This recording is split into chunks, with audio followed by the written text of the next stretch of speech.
Now bring your awareness to the center of your chest, just breathing naturally.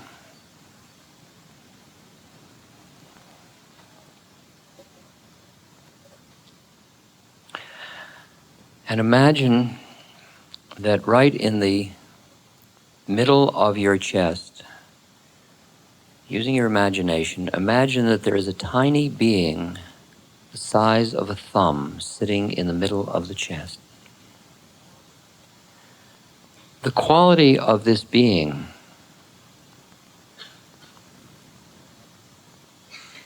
is that of equanimity. It is also radiant. It exudes compassion, and it is intensely present.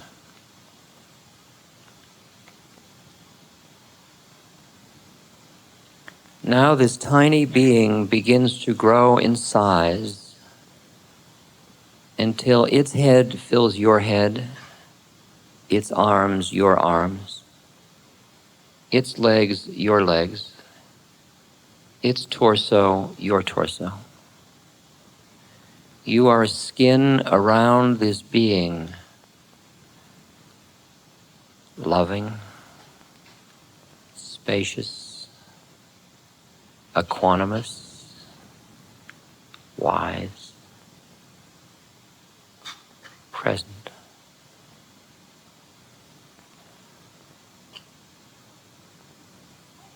Now you and this being as one begin to grow in size, larger and larger, your head breaking out through the roof of this building,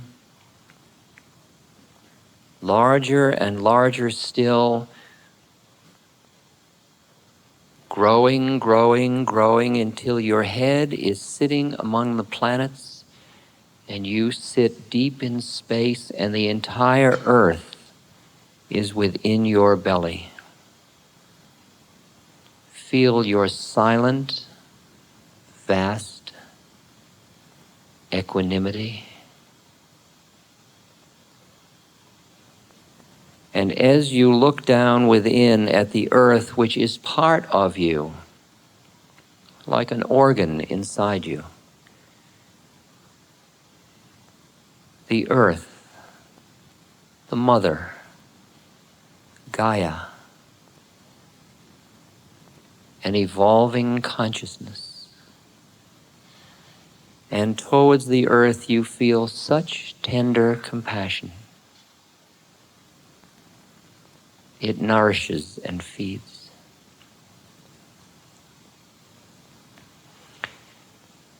And you become aware of the myriad beings that exist on the surface of the earth, on its land and its water, in the atmosphere above the earth, around it, and beneath the earth. All of these beings, each with its own agenda. And you see the dance of beings, some creating, some destroying, some with hope, some with fear, some in pain, some in bliss. And from your large, equanimous, aware space, you understand all of this as you would understand the way in which the cells function within your body. And towards it all, you feel such deep compassion and understanding.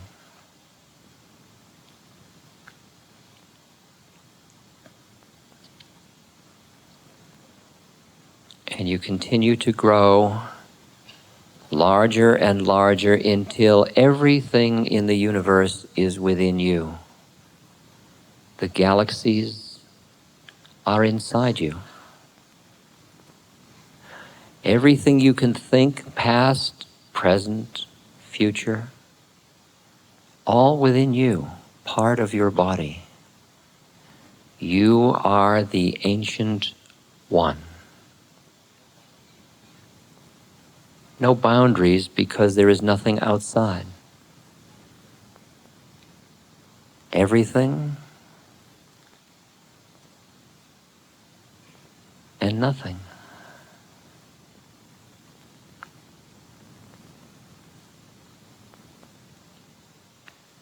Swami Ram Tirth, the beautiful Indian saint, describes this space when he says, I am without form, without limit. I am beyond space, beyond time. I am in everything. Everything is in me. Everywhere I am.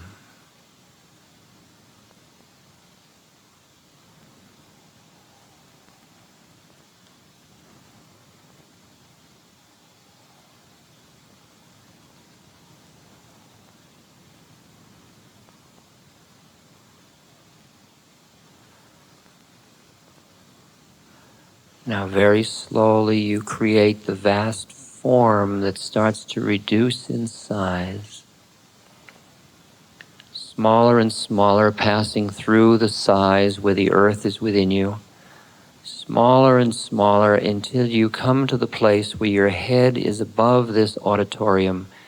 You are sitting in the earth beneath, and all of us are within your body.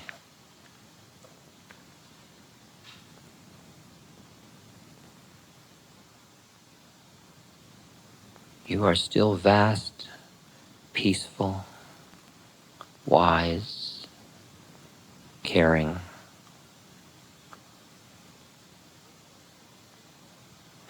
You look down within yourself and find the tiny being whom you thought you were when you came here this evening. Look down on that being as if looking down on the top of the tiny head, and see her or him just as they are.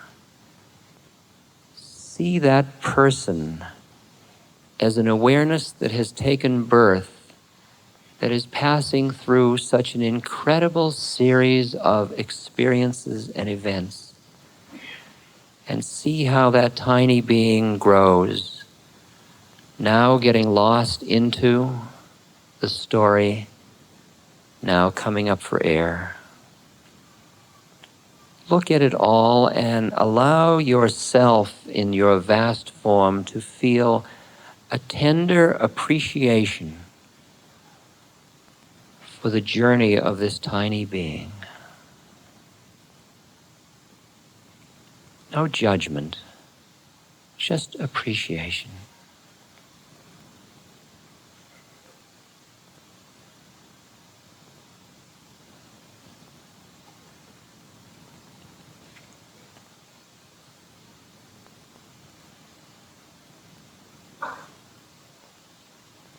And resting now in your vast form still, become aware not only of that tiny being, but all of us. Not only all of us in this room, but all of us. Imagine all beings stretching around you in concentric circles out as far as the mind can imagine.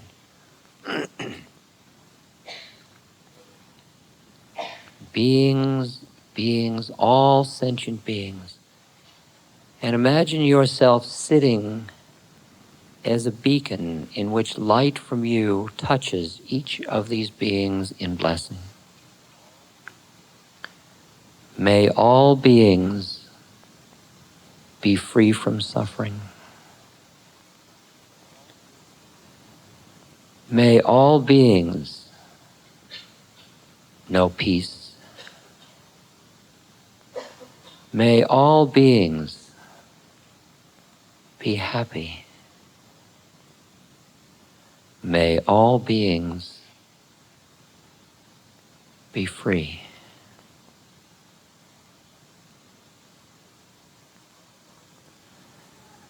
Now the large being reduces in size until it gets to the size of you sitting in this room, and then it separates itself and becomes smaller and smaller until it is a tiny being the size of a thumb sitting in the middle of your chest. This tiny being, wise because though it is tiny, it contains the universe. This tiny, loving being is your spiritual friend. This tiny being is your guide home. As you learn to listen to your intuitive heart, it is the still small voice within of this tiny being that you hear. And when you finally finish your journey and awaken into who you fully are, you recognize that you and this tiny being are one.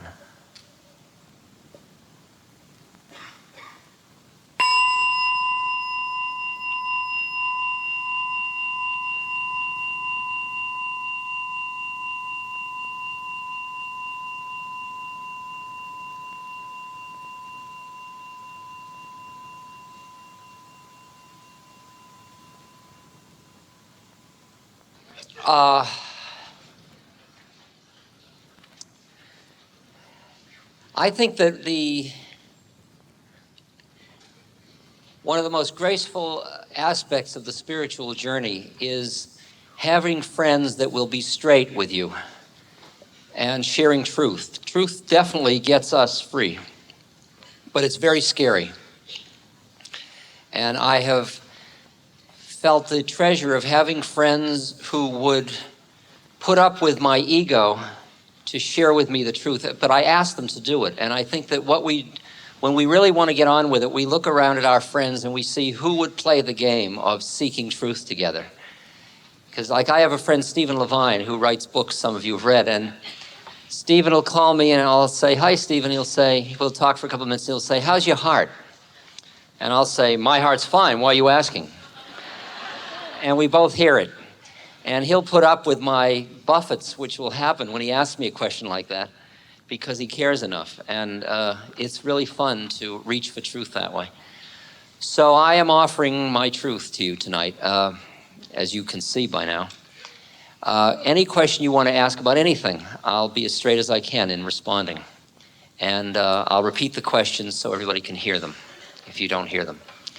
Yeah. How can we help there be world peace? Well,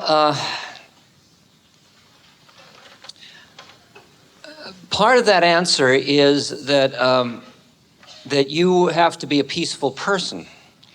That when you're trying to bring about world peace with either fear or anger, what you perpetuate, for example, with fear, if you act to end the nuclear madness with fear, because you're attached to your separateness and you're afraid of death, then that fear is what you put into the society, and the fear is the root cause of the bomb in the first place, so that you're trying to get rid of the symptom, but you're feeding the cause.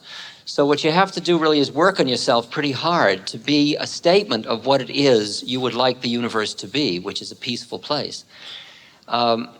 Whether or not the world is to be peaceful in the sense of it's all over and everybody's at peace, I'm not sure about that. I really have a sense that this plane, as Buddha said, you know who gets born here? He said people that have greed and lust, agitations, hostility, sloth and torpor and doubt. Those are the 5 hindrances. Then you've got the 10 fetters and you got the 22 no-nos. I mean, we're a motley crew to begin with, and it's hard to imagine that we're all going to sit down with the lambs.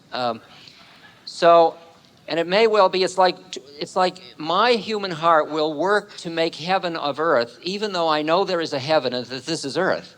And this has a certain stuff to do. And what I have to learn to do is be peaceful in my being with the universe the way it is, including doing everything I can to make it more peaceful, but not getting caught in whether it ends up peaceful or not. That's the trap. It's what the Bhagavad Gita says, do what you do, but be not attached to the fruits of your actions. That's the secret of Dharma. Questions? Yes.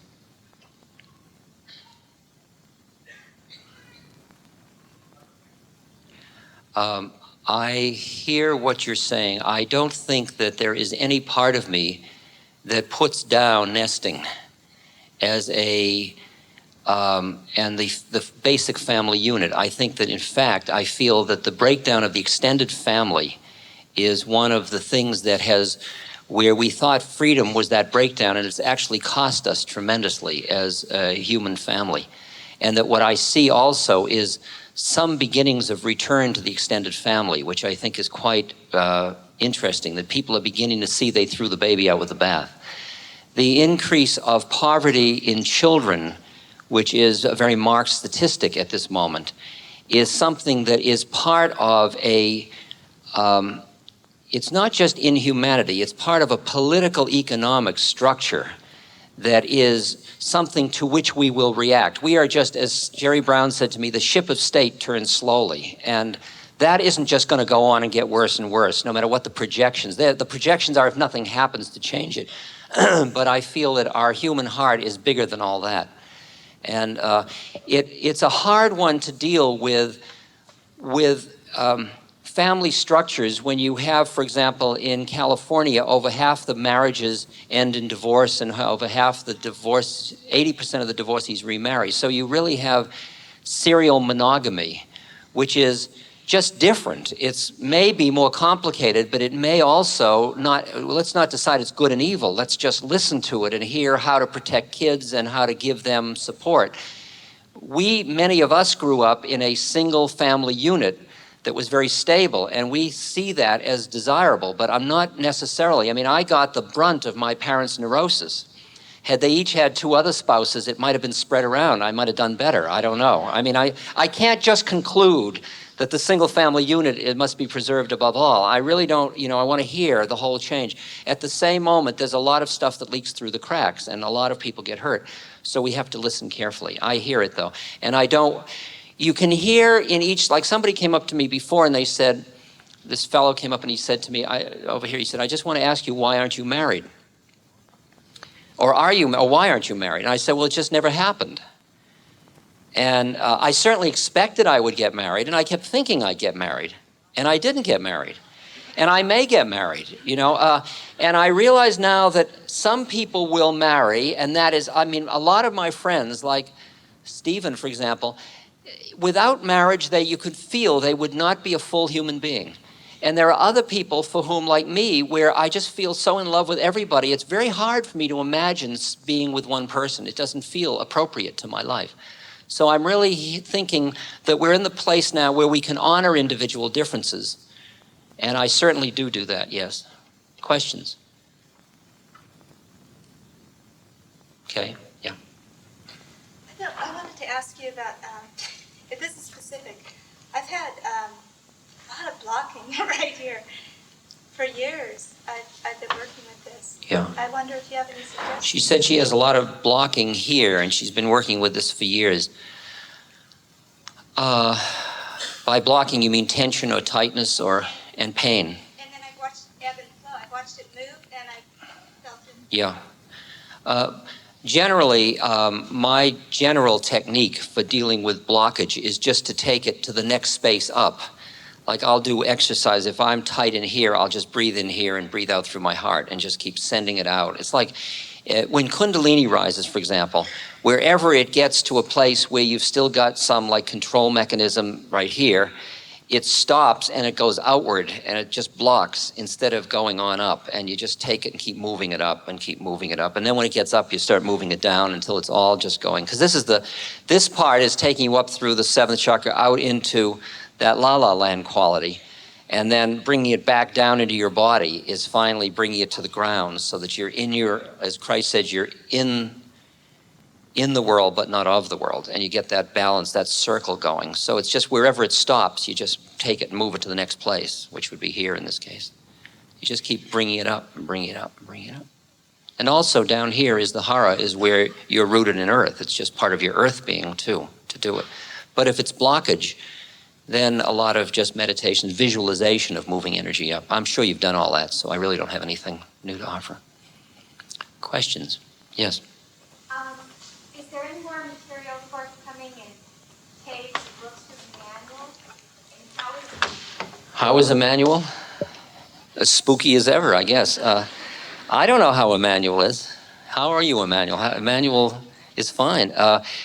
A lot more material has been collected. After a while, it all says the same thing, which is a funny thing about spiritual books.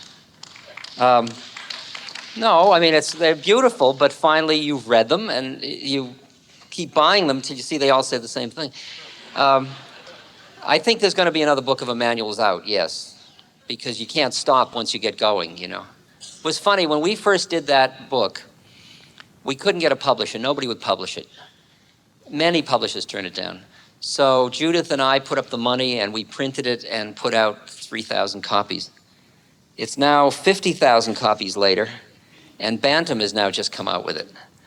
And it's just like, it's amazing. It's just that it's spook time in life. But Emmanuel's really good too, by the way, as you know. So there'll be another book, yeah. Yes. Somebody back there had their hand up? Yeah. I have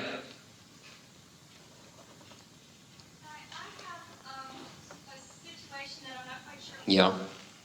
Because they feel that the humor is abusive. Is it?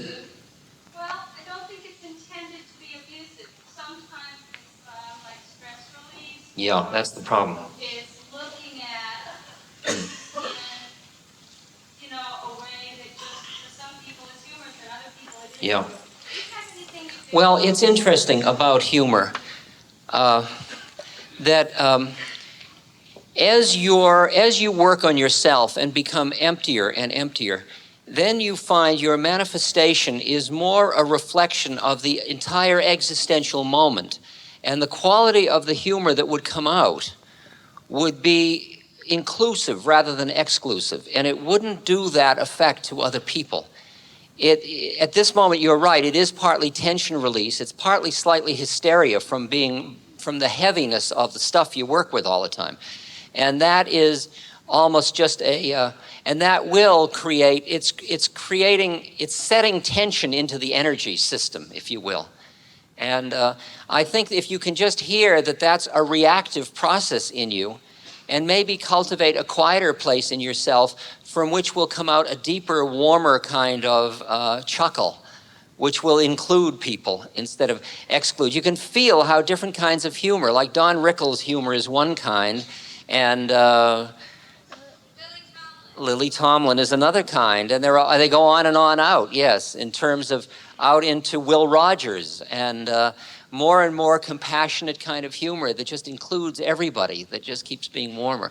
And that comes as you work on yourself. So the whole question is whether or not the group sees their process together as a way for them to awaken. The problem with helping professional groups is they're busy thinking they're doing something to somebody else. And the whole secret of life, as far as I can see, is you are working on yourself. And you are using the environment and the situations you're in as an opportunity for you to grow. And as you grow in compassion and emptiness, that's what you offer back into the world. But the whole idea of helping, as I put in my book, How Can I Help? It's really a funny kind of a hype, in a way, because it ends up making the helped helpless. It doesn't make them helpless in one level, it does at another level. And so it's an interesting one to get to the point where there are no helpers and there are no helped, and it's all going on still. That's such an art form. It's such a delicate art form. And then there won't be that hysteria. See, the hysteria in part is because if you think you're helping somebody, you end up cutting yourself off from the juice. You end up using up, burning out, tiring out, all those things, which are all part of getting caught in a model. And if you're really working on yourself, you don't get caught in that model. Because if your model is just, I'm working on myself, it all works in. It keeps feeding you. It keeps feeding you, and you keep growing. You should come out more energized at the end of the day. Like, I can go on doing this thing for the next 20 years, I think. I mean, I just finished 51. I'm ready for another 60 now. I can't believe it. Why aren't I burned out? I mean, I don't understand it. I must be learning something. Questions? Yes? When you're working out of judging yourself and other people, you got some good hints on that? The judging mind really, you go out in the woods and you look at pines and elms and oaks and you appreciate them. You don't say that pine should be that oak. The minute you look at humans, it's funny what happens. You get into, why aren't you more like the mother and Mary and things like that.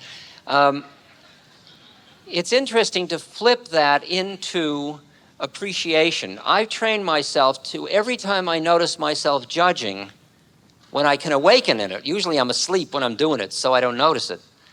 Or I get my friends to point out, but every time I notice I'm judging, I look at the same thing I was judging and flip it into appreciation. And I've just been practicing doing that, of appreciating rather than judging, including myself.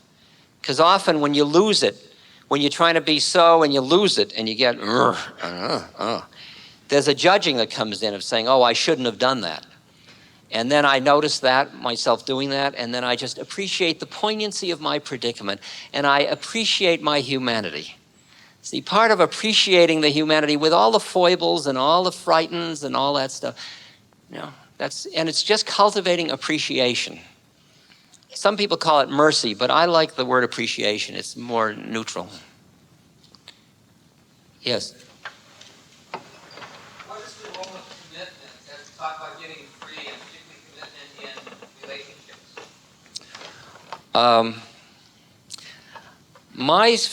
My sense is that there are two things in commitment in relationship. One is the commitment to truth, and the other is that love is the contract of a relationship. And the truth and love have to be living in relationship. And to just keep a relationship going where there is no love or truth, just to keep it going, to be consistent, forget it, as far as I'm concerned. My feeling is Gandhi was leading a march, and after it started, I guess he saw there was going to be trouble, so he stopped the march, and the people said to him, Mahatmaji, you can't stop the march. People left their jobs. Gandhi said, I'm human, and my understanding of truth changes from day to day, and my commitment must be to truth, not to consistency. Okay? And that's a tricky one, it really is, because what happens to relationships is that they are always at the edge of chaos and cosmos if they're going to be living truth. The minute everybody gets secure, well, we got that one together, now we can do something else, watch it. It immediately turns into habit. And the minute it turns into habit, you're not hearing each other fully, because we are liquid entities and we are changing all the time. The problem is most people don't want to use their relationship as a yoga because it's too scary. They want their relationship as a base camp from which to do other stuff. I understand, yes. Because if you use your relationship as a yoga, you are walking the line between chaos and cosmos all the time. Because it's not like just two people together. Each of us is an infinite number, so it's quite a crowd. And it's constantly liquid and changing, and you come down expecting to see one and you get the other. And if we're going to really deal with our truth, it's all of that stuff. You've got to deal with it. So it's a very exciting but very volatile process. And it takes tremendous amount of awareness and attention and depth of meditative presence for that process to stay alive. And as I say, most people really just don't want to do the yoga of relationship, which is fine. Just don't expect it all to be that living all the time unless you're willing to put that in. Yeah. Yes? Do you believe in reincarnation? Yes. Would I like to expound on why I believe in reincarnation? What? Everybody have to be reincarnated, or maybe just some of them? Does everybody have to be reincarnated? Just some of us, he asked. My understanding, my feeling, the way it is, let's put it this way, is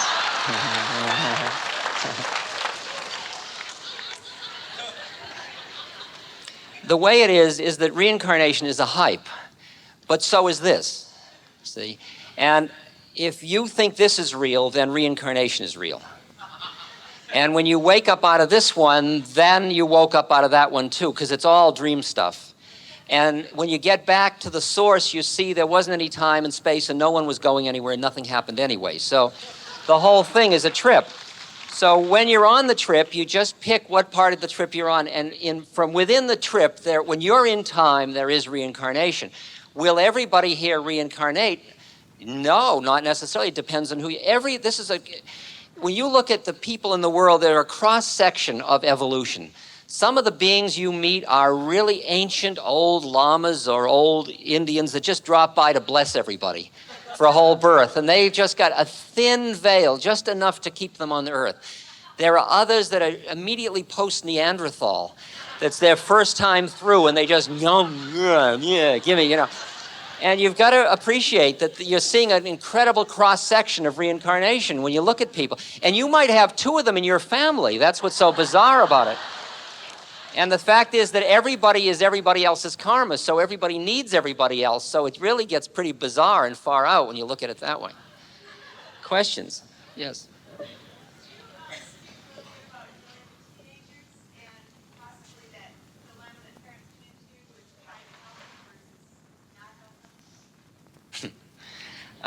Dealing with teenagers. Appreciating that every stage of life has its own agenda is very helpful, first of all. Because the minute you try to make somebody appreciate the world as you appreciate it, I mean, when somebody's on their way to becoming somebody and they meet somebody who's on their way to becoming nobody, it's when worlds collide, like Velikovsky said. And that's usually what happens between spiritually relatively conscious adults and their teenage kids who are busy getting into stuff and getting through their stuff world. And what you have to do is use that as an exercise to work on yourself, to get to the point where your mind is such where you can do what needs to be done to keep that act together, to keep the kid from blowing themselves apart if you can, and at the same moment, keep spacious. It's like doing dharma as a parent, where you're fulfilling the function of parent without getting lost in it. And you're letting that kid be the teenager they are busy being without getting caught in identifying them that as only that. So that your mind stays spacious, so that when they're ready to come up for air, your awareness is nothing that will keep them from coming up for air. The problem is that when somebody is particularly difficult in your environment, you tend to, when anybody has powerful symbolic value in life, you tend to get caught in this symbolic value. Like somebody that's very rich or very beautiful, or they have a very badly hurt body, or there's something, you tend to get caught in the symbolism, and it's hard for you and them to get through that. And so with somebody in your family that you wish was someone else but is busy being somebody, it's awfully hard to see through that veil. Parents and children are the last ones you see through. You tend to see their uniform, their spacesuit as real. Like the old monk, Zen monk, whose child dies and he's crying, and one of his students come up and say, "Why are you crying? You know it's all an illusion." He says, "Yes, but the death of a child is the greatest illusion." And you get a feeling like, don't expect too much of yourself, that you're going to be right, clear, and dharmic with your kids. At times you're just going to want to, really lose it. And at times be very controlling, and at times give up, and all this human stuff. And all you keep doing is developing a spaciousness inside yourself. And it's far out, like when my mother raised me, along with my father, although he wasn't busy doing it most of the time. When my mother raised me, she was a very good middle-class woman raising a good middle-class kid. That's who we thought we were. And then she died, and when I went to India and I met my guru, he said, the second day I met him, he said, "Your mother is a very high being." And I said, "Didn't he say she was?" So the translator, and the translator said, ask him again, he says, "No, she is." At that moment, an interesting thing happened to me. There were maybe as many moments as I could count on one hand even, when I could remember that my mother and I transcended motherness and childness. All the rest of the time we were locked in our roles. Like I had remembered one time when She and I were coming back from the dentist. I was about 10. And we were in the car, and we were trying to see who could hold a note the longest. We were going, ah! And we stopped at a red light. And a car pulled up. And we both turned, and there was a man looking at us like we were insane. And at that moment, she and I just transcended mother and childness. We were just both in that moment together.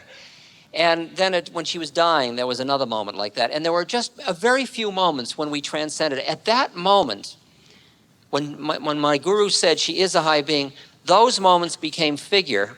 And the whole way in which she had been a middle-class mother and I, the child, became ground. It merely became the storyline for that round. And from then on, she and I were, from then on, I've always experienced her as the other way now, not as the mother at all. And we were only a mother of the child this round. It's like people say, why am I, said, what does it mean to me that I'm Jewish? And I say, I deal with it seriously, but I also have this line Stephen gave me, which is, I'm only Jewish on my parents' side, which is it's part of the whole idea of reincarnation. Questions? I'm going to answer quicker questions because we only have 14 minutes. Yes?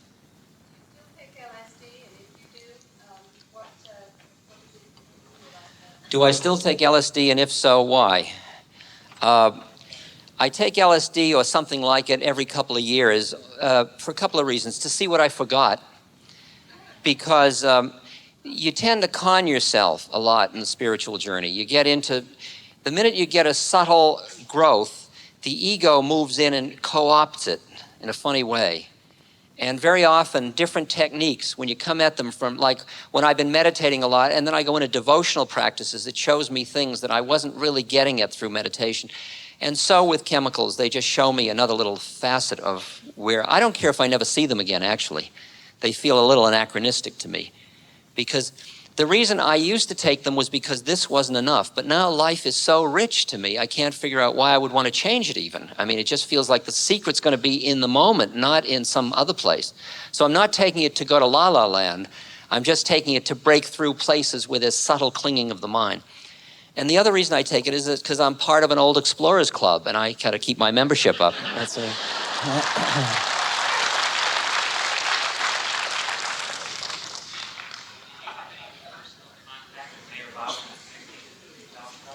Did I have any personal contact with Mayor Baba in the 60s?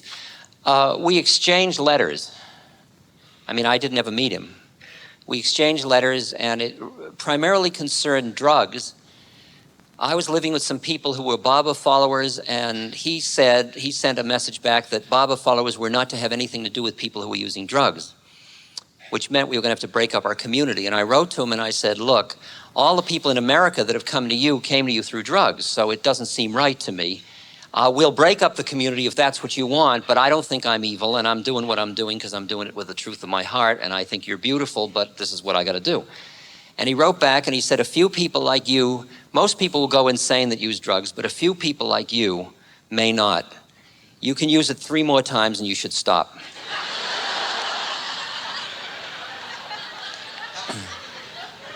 When I used it the 4th time was when the Mayor Baba people picketed my lectures, which was far out, right? He was supposed to have said, Dickie is mine, meaning me. So I feel great love for him, I really do. I think he's a very beautiful being, and I think I'm glad the universe has him in it. But the whole thing about drugs just didn't feel appropriate to me at all. Sir? How do you feel most like and least like J. Krishnamurti? How do I feel most like and least like J. Krishnamurti? I feel, for 40 points, all of the above. I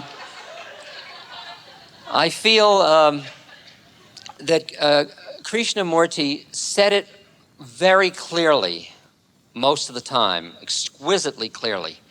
And I would love to have his articulation of the moment, the way he appreciated the moment fully. And I read his books, I watch his videotapes, I listen, and I think probably my style will move more towards his style of just quiet presentation as time goes on. I can feel that it's almost like a part of my lineage, although it's not directly by any means. The part I'm not like him is that he never got over suffering There is a quality in him which is always frustrated because nobody's understanding him. He is always whining a little bit. And that quality came from the fact that he couldn't really allow people to be what they were. He constantly was frustrated because they couldn't hear more. And I can't imagine how a free being would be that way. So to me, there was some place in him that didn't feel good, right to me. And I've listened to him a lot, and I really admire him a hell of a lot. But when I've met somebody like my guru, when I've met a real Meshuggah, a real rascal, it's very hard to hear. I mean, I know good teachers, and he's one of the best, but I don't think Krishnamurti was a free being by any means. I know there's more questions, but I wonder if you'd be willing to do one singing thing. Just one. I'd like to do the Jubilate because it's so sweet. This is very simple. We're going to do it in 6 parts. But it's very simple. It's only got 3 words, and you've all got to sing. Even if you can't sing, it doesn't matter. It's just Jubilate, which means jubilation, Deo, which means, it can mean God or the void or your pussycat, whatever, and Alleluia, which means hallelujah, okay? So that's all it is, just those 3. I'll sing it first, and then... Jubilate Deo, Jubilate Deo, Alleluia, Alleluia. Jubilate Deo, Jubilate Deo, Alleluia, Alleluia. Again. Jubilate Deo, Jubilate Deo, Alleluia, Alleluia. Now, it's got to be crisp with more energy, a little more Shakti. I mean, really sharp. Ready? Jubilate, Jubilate Deo, Alleluia, Alleluia. Okay, now, let's go up one note, and sharper still, and crisper, with will. I'm not going to take you on the road if you don't get the acting. Jubilate Deo, Jubilate Deo, Alleluia, Alleluia. Okay, it's got to be, you better hold that for 1 second till we get it together a little more. We've got to be a little crisper and a little faster, and you're going to stay together very tightly. We're nearly there.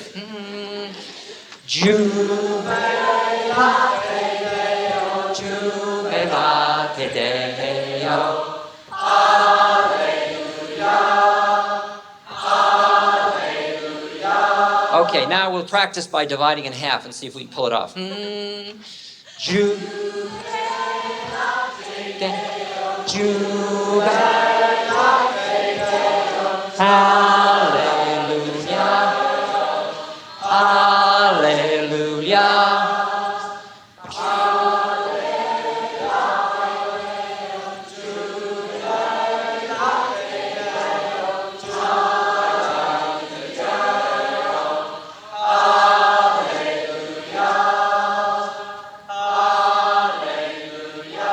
Great, here we go, 6 parts.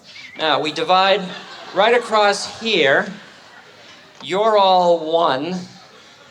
You're all 2. You're all 3. You're 4 to about there. You're 5 in through there. And you're from all up there, and over to there is 6. Now everybody knows who they are because a 5 would never be confused with a 4. So there's 1, 2, 3, 4, 5, 6. Now, if you don't do it right, you ruin it for everybody, okay? So you got to keep your act together and stay in tight, all right? I can feel a little nervousness, but don't worry, it's all right. We'll end on this note. So let me just say before we do this last thing, that it seems to me that it is incredible grace that we live with food and with shelter And we're living in a political system, for all its flaws, that allows us to come together to do this. That this is still a rarity in the history of human culture, that people can come together to explore the deepest parts of their being together, lightly and not secretly and not all those things. And it's nothing we should feel guilt about. It's something that we should be delight in our part to play, because everything we do in this work in ourselves, we offer back into the culture. And the culture can certainly use a little more consciousness and a little more compassion and a little more clarity. So it just feels very graceful that we do this. Okay, here we go. Now I feel the nervousness, so we'll do it once more all together before we divide up. Jubilate Deo, Jubilate Deo.